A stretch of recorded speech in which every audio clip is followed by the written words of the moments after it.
अब एक्सरसाइज की तरफ हम चलते हैं। तो हमारे पास which of the following is a chemical change. Chemical change किस में हो रहा है? तो ये रस्टिंग हमारे पास केमिकल चेंज होता है, आप लोगों को पता है। Which of the following is not a clue that a chemical reaction has take place. Chemical reaction कौन से वाले में नहीं हो रहा? फॉर्मेशन ऑफ गैस, गैस बनना भी केमिकल चेंज होता है। टेम्परेचर इंक्रीज, हीट ज़्यादा हो रही है, वो भी केमिकल चेंज। कलर चेंज होना, वो भी केमिकल चेंज है। लेकिन चेंज इन साइज़ वो केमिकल चेंज नहीं है, वो फिजिकल चेंज है। किसी चीज़ का साइज़ बड़ा हो रहा है सेम चीज़ का ही।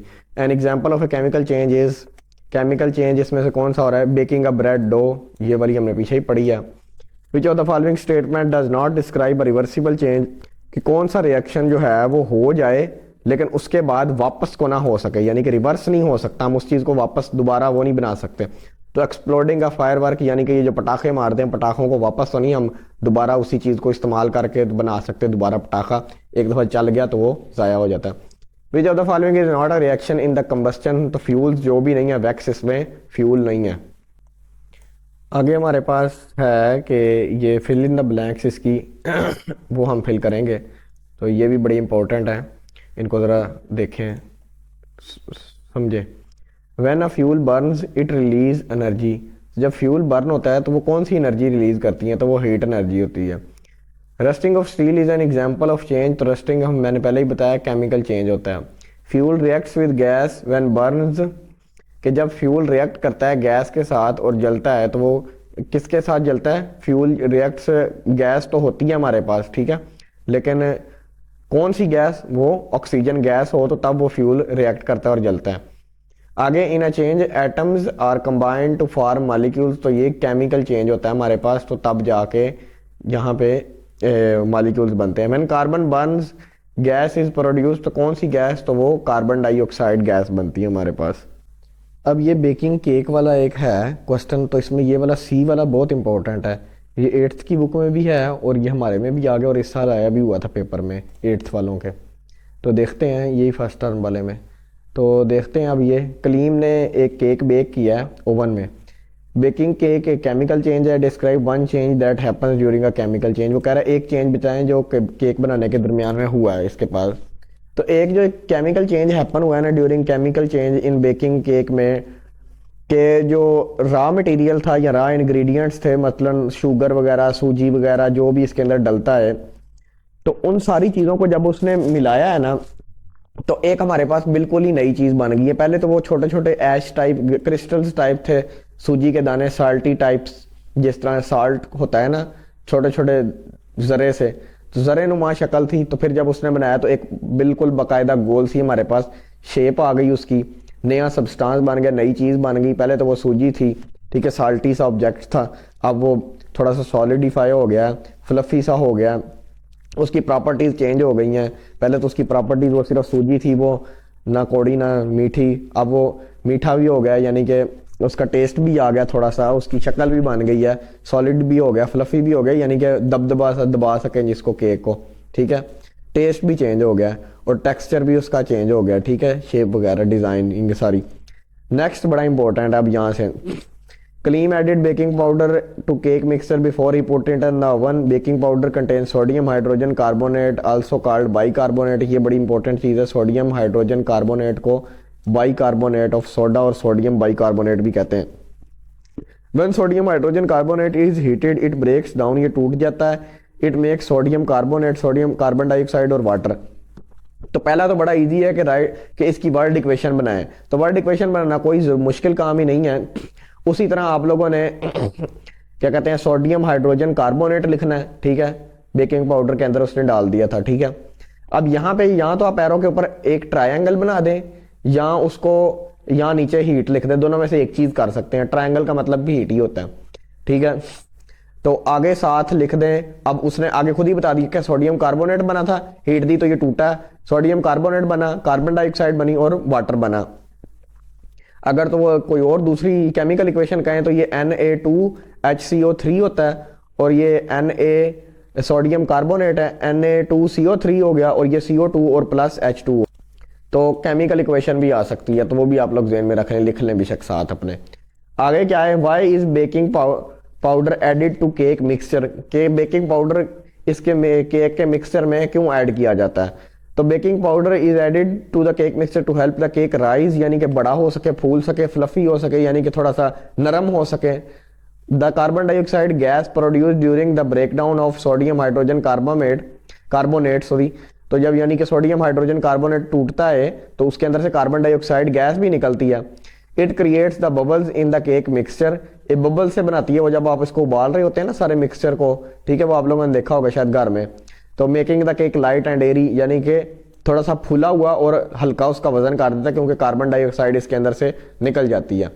आगे ये वाला बड़ा इंपॉर्टेंट क्वेश्चन है, ठीक है, हो सकता है पेपर में आ भी जाए। Explain how would you test for carbon dioxide gas. Carbon dioxide gas के टेस्ट का आप लोग किस तरह कर सकते हो कि कार्बन डाइऑक्साइड गैस वहां पे मौजूद है या नहीं है। तो ये आप लोगों ने पेपर में आया तो यही वाली चीज लिखनी है, वैसे मैं समझा आपको दूसरी तरह भी देता हूं, ठीक है, लिखना सिर्फ इतना, ये सी वाला ही है। To test for carbon dioxide one can use different bubbling test, एक टेस्ट करना होता है आप लोगों ने, उससे पता लगता है हमें कि कार्बन डाइऑक्साइड मौजूद है या नहीं। Collect the gas release during the reaction, यानी कि ये जो रिएक्शन हुआ है इसके अंदर से कार्बन डाइऑक्साइड जो गैस निकल रही है ना, उसको हम लोगों ने इकट्ठा करना है, ठीक है। इकट्ठा किस तरह करना है, कंटेनर वगैरह ऊपर रख के हम लोग इकट्ठा कर सकते हैं मिक्सचर के जहां पे हम उबाल रहे हैं, ठीक है।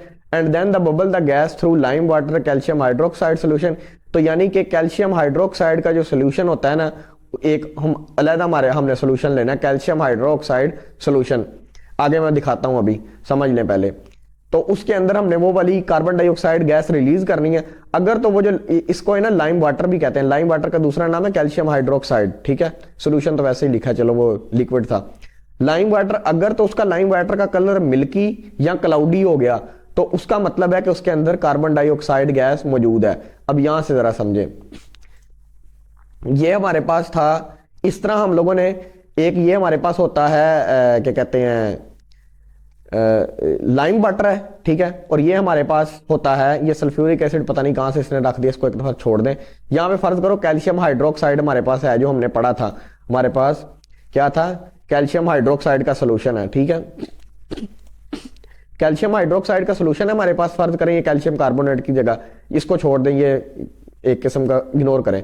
यहां से हमने हीट दी, कार्बन डाइऑक्साइड गैस निकली, तो कार्बन डाइऑक्साइड गैस निकली, यहां से उसने वो ये पाइप के जरिए ट्रेवल किया, तो यहां पे जाके उसने बबल्स छोड़े अंदर, तो ये अगर तो लाइम वाटर का कलर इस तरह क्लाउडी हो गया, यानी कि ये carbon dioxide gas lime water के अंदर गई, मिल्की या क्लाउडी हो गया, तो इसका मतलब है कि वहां पे कार्बन डाइऑक्साइड गैस मौजूद है। ये देखिए कैल्शियम हाइड्रोक्साइड CaOH2 के अंदर हमने कार्बन डाइऑक्साइड गैस डाली, ठीक है, पहले उसका कलर ये था, उसके बाद कैल्शियम कार्बोनेट और वाटर बन गया, ये वाले दो कलर अगर बन जाए यानी कि ये इसका मतलब होता है कि कार्बन डाइऑक्साइड गैस मौजूद है, ये मिल्की सा कलर जो दे रहा है, ठीक है।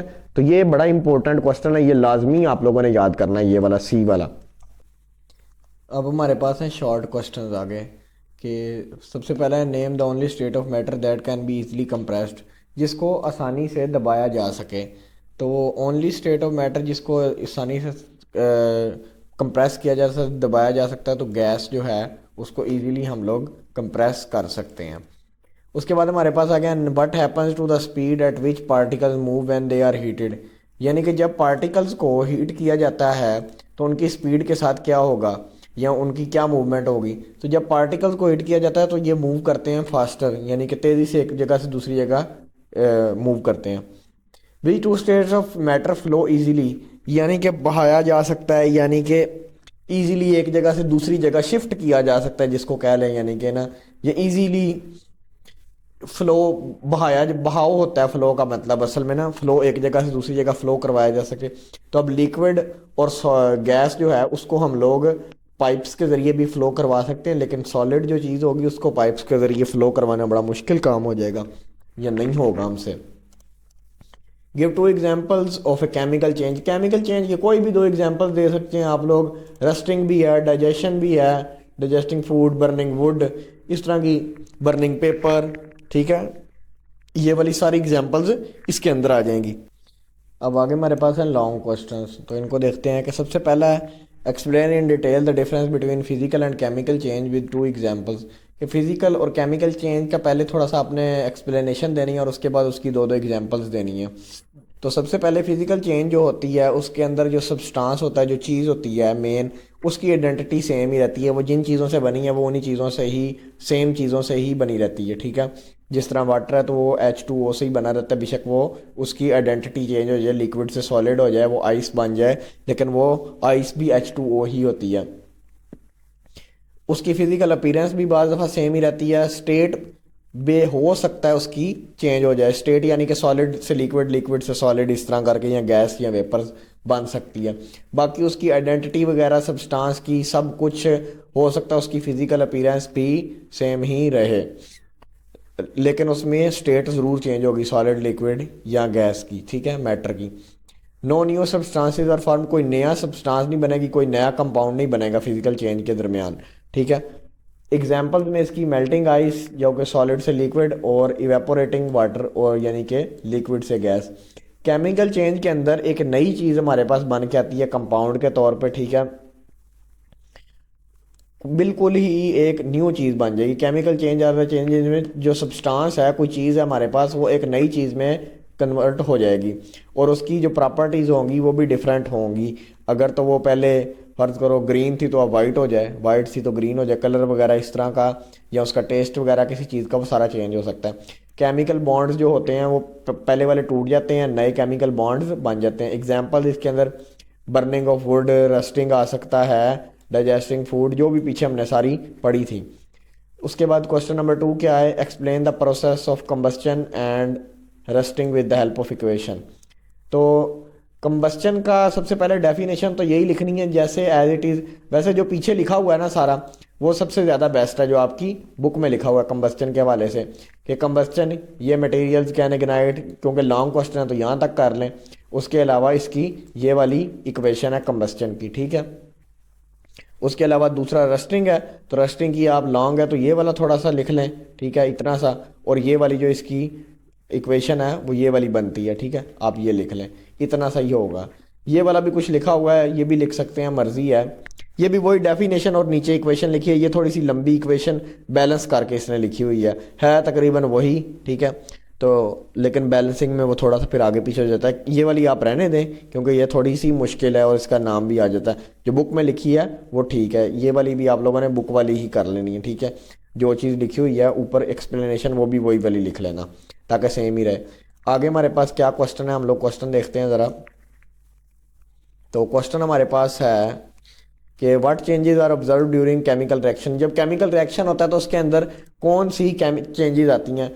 तो कलर चेंज हो सकता है जिसके ऊपर हम लोग टेस्ट कर रहे हैं। उसके अलावा ऑर्डर, स्मेल यानी कि उसकी चेंज हो जाती है, ऑर्डर वगैरह का ये मतलब होता है। टेम्परेचर चेंज हो सकता है, हीट अब्जॉर्ब होगी या रिलीज होगी। गैस बनती होती है बाज़ दफ़ा एंड में, carbon dioxide gas, hydrogen gas, इस तरह की, ठीक है। फॉर्मेशन ऑफ गैस या गैस निकलती है बबल्स के थ्रू, वही एक ही बात है। फॉर्मेशन ऑफ प्रेसिपिटेट्स, प्रेसिपिटेट्स मतलब ज़र्रात जो नीचे बन जाते हैं, ठीक है, ज़र्रे बन गए, ठीक है, उसको प्रेसिपिटेट्स कहते हैं। Formation of a new substance with different properties, यानी कि एक नया सब्सटेंस बन जाता है जिसकी प्रॉपर्टीज पुराने से बिल्कुल डिफरेंट होती है। अब लास्ट क्वेश्चन है थिंक अबाउट इट वाला। बाज़ दफ़ा कुछ ना कुछ आने का चांस होता है या कोई पता नहीं, अगर आ जाए तो फिर वहाँ पे मुंह उठा के ना बैठना पड़े बच्चों को। तो ये देखते हैं, is it a chemical change और a physical change, give reasons, कि ये केमिकल चेंज है या फिज़िकल चेंज है, इसकी रीजंस दें, ये जो नीचे दिए हुए हैं। तो सबसे पहले उसने कहा है अ ग्लास बॉटल ब्रेकिंग। तो अब ये कौन सा है, फिज़िकल है या केमिकल, और कौन सा भी है उसकी वजह। तो सबसे पहले ये glass bottle breaking physical change है, क्योंकि उसकी रीज़न क्या है कि ग्लास की जो शेप है वो सिर्फ चेंज हुई है, यानी कि छोटे छोटे ज़रात में चेंज हो गया है, ठीक है, टूट के, कोई नया सब्सटेंस नहीं बना, रहा ग्लास ही है।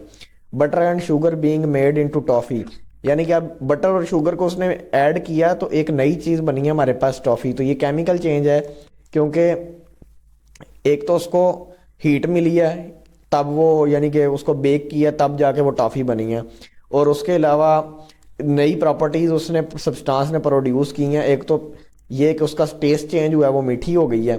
दूसरा ये बटर और फॉर्म में था पहले, यानी कि ज़रात की सॉल्टी सी फॉर्म में था, ऐश टाइप की फॉर्म में, और ये शुगर जो थी ये क्रिस्टल्स की फॉर्म में थी। अब ये एक बाकायदा थोड़ी सी सॉलिड शक्ल में आ गया, ठीक है।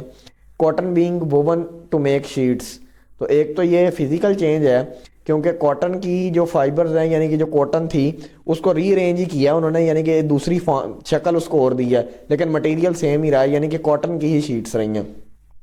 कोल बर्निंग इन एयर पीछे ही पड़ा, केमिकल चेंज है, क्योंकि कोल रिएक्ट कर रहा है ऑक्सीजन के साथ और प्रोड्यूस क्या कर रहा है, कार्बन डाइऑक्साइड, वाटर वेपर और ऐश भी, जो नए सब्सटेंस हैं जिनकी प्रॉपर्टीज भी डिफरेंट हैं। आगे जो हमारे पास क्वेश्चन है कि when you light a piece of magnesium ribbon it burns with a dazzling white light, a white ash forms, what signs are that a chemical change has taken place. वो कह रहा है कि एक पीस लिया है मैग्नीशियम रिबन का, ठीक है, उसको हमने जलाया है तो उसके अंदर से एक वाइट लाइट निकली है, ठीक है, तो और वाइट ऐश यानी कि वाइट उसकी राख पैदा हुई है, तो ऐश राख को कहते हैं। तो ये कौन से साइंस हैं जो बता रहे हैं कि ये केमिकल चेंज यहाँ पे हुआ है? तो सबसे पहले केमिकल चेंज के हवाले से कि एक तो ब्राइट वाइट लाइट प्रोड्यूस हुई है, उसकी वजह तो उससे ये पता लगता है कि हमारे पास एनर्जी रिलीज हुई है, ठीक है। नया नया सब्सटेंस बना है वाइट ऐश, उसका नाम होता है मैग्नीशियम ऑक्साइड हमारे पास, ठीक है। उसके अलावा नेक्स्ट क्या है, chemical the change is irreversible. हम लोग वो जले हुए ऐश से दोबारा वो मैग्नीशियम का रिबन तो बना नहीं सकते, तो इसलिए ये केमिकल चेंज है। तो ये हमारे पास एक्सरसाइज हमारी ख़त्म हो गई है, ठीक है। तो बाकी हम लोग नेक्स्ट चैप्टर स्टार्ट करेंगे नेक्स्ट वीडियो में।